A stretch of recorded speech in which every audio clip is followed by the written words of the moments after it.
So when I say humans across the board, we've worked with organizations. I've worked with Nike. I worked with the Storm, all the way down to I coach. When I say coach, the same as teach, coach and teach. Yeah. At some of the youth institutions. So folks who are incarcerated, teaching them. Our main thing, as you can see right here, is You Are the Bag. And so we have a You Are the Bag personal development, and then we also have a You Are the Bag financial confidence development. So I'm teaching in classrooms almost every day, but then I also do workshops and trainings across the country, on social, doing things. So not just athletes. Athletes right now, I would say, is probably the smallest percentage of folks that I work with, unfortunately. I want to pick that up, but I know, again, with a lot of the spaces I'm in, people have a hard time finding funding for the most important thing, which is their brain, which is their emotions, which is their behavior. But it's easy to pay the trainer $100 an hour. But when the kid messes up and they feel like a failure and they feel like they lost their confidence, but they never really had it, I'm the person you need to be tapping in with. And so I'm glad that you asked that. So I'm also the WIAA's confidence coach for their student leaders. So I'm in certain pockets when it comes to athletes, but also not doing as much as I want to. So thank you for asking that. No, yeah, for sure.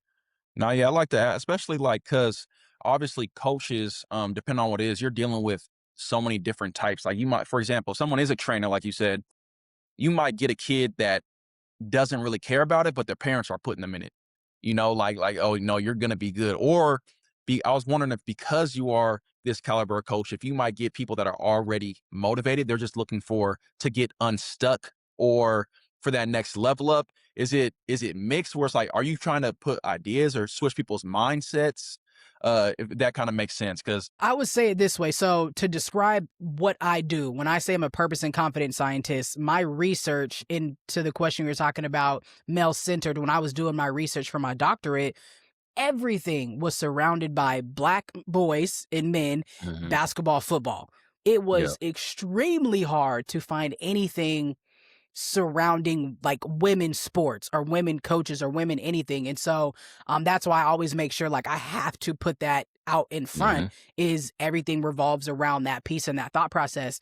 But to jump forward, so as somebody who studies purpose and confidence is the umbrella to human development. So you could think of me as a high performance coach, a peak performance coach, a human development specialist when it comes to mindsets and the habits that allow us to operate at a high level.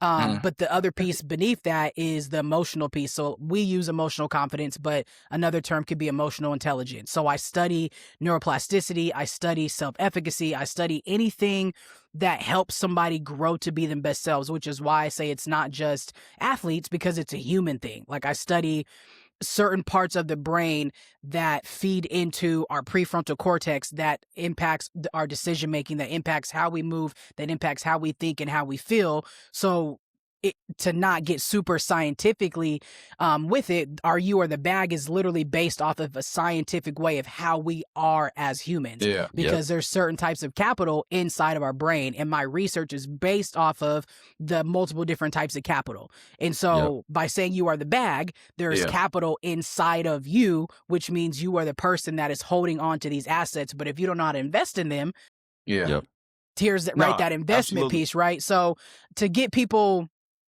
unstuck, it would depend on what is the barrier, what are they hitting. Every single person I work with, whether it's from a one-on-one stance, a group stance, depending on how old they are.